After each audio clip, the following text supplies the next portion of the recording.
Okay, Gait. So here's what our standard says: free, smooth, powerful, and well coordinated, showing good reach. The words missing in here that people seem to think, it nowhere says tremendous reach and drive. Nowhere does it say flying around the ring as fast as possible. Okay, that does more to mess up a dog's gait. There are some of us who will have people move again and again for two reasons. I want slower and I want loose lead.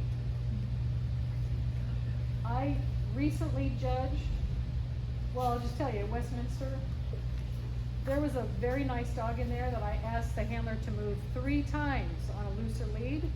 They never did, and I didn't keep the dog because I could not see the true movement on that dog. And it broke my heart because under my hands, that was a really good dog. But I thought, either you don't understand what I mean by loose lead, and I couldn't really demonstrate it, but loose lead reflects true gait. And there's a couple pictures in here that are going to show you what happens when you change that.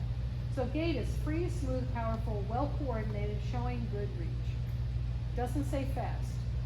So slow it down, loosen your lead. Judges will go, oh, that's nice. Big hair go fast is not a thing in this breed, okay? It wins a lot, but big hair go fast is not in our standard.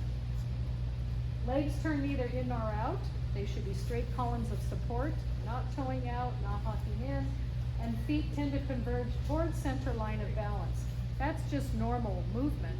Think about yourself. When I'm walking, my feet can be a certain distance apart. My hips can be a certain distance apart. As I pick up speed, if I don't converge my feet towards center line, I'm going to look like I'm waddling really fast. Because we do that as humans. When we pick up speed, our feet converge towards center line. That's normal. So Goldens need to do that. If they're moving this way, there is a flaw. Something in the shoulder assembly or an overangulation in the rear, they're getting out of their own way. They should converge towards center line. In the rear and the front. And the convergence in the rear should be at the foot, not at the hock. That's not where it should come together. It should come together at the feet like a V. Okay? That's what the standard says. Free, smooth, powerful, and well coordinated. So several things I want you to, and there's another dog who's long gone. I want you to notice several things in these next photos. And I'm going to pop this. I want you to look at this. There's a triangle. That's from the toe of the dog reaching forward, and then you can't really see it in this picture because of the lighting, but the other edge of that triangle, the lower edge, is where the other front foot, the tip of the other front foot. Does that make sense? Mm-hmm. So you bottom of the triangle, and then the elbow is where the top point, the apex, is that the apex, mathematicians? Sure, I'll go with that. That's at the elbow. There's a triangle. If you put another triangle there at the rear, they're pretty close to the same. Okay, where the dog's rear foot is pushing, where the other rear foot is coming to the middle, and where the stifle is. So those are equal triangles underneath her. That's what you're looking for. That's balance of movement. The other thing to look for is how far she's reaching. If you drop a line from her nose, she's reaching just past her nose. That's good reach. When the standard says good reach, that's good reach.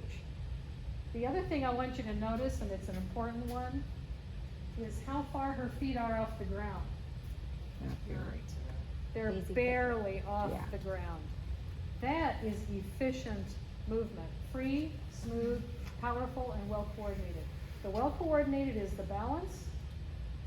Same reach as it is drive, free, not strung up, smooth, and powerful. Powerful is in our standards several times. So this is not a petite little breed. This is powerful. Okay, that's something to remember. So that's an example of a very nice moving dog. Top line is level, tail is coming up at about, what, 1:30, 2 o'clock on that dog? I don't know. But that's acceptable tail carriage. Okay, that's fine. Doesn't have to be straight off the back, but that's correct. Head is up and forward, not cranked up. So take a look at this one. Look at several things. Look at the triangles underneath. Look where she is reaching, how far compared to where her nose is. Look how far her feet are off the ground. Look at her top line, tail carriage, and head. Beautiful. Pretty efficient. Mostly, barely off the ground. That's really nice. What is the one thing I might fault in how she's being shown?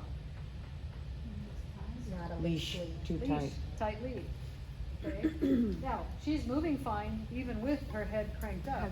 I would rather see her with her head a little forward.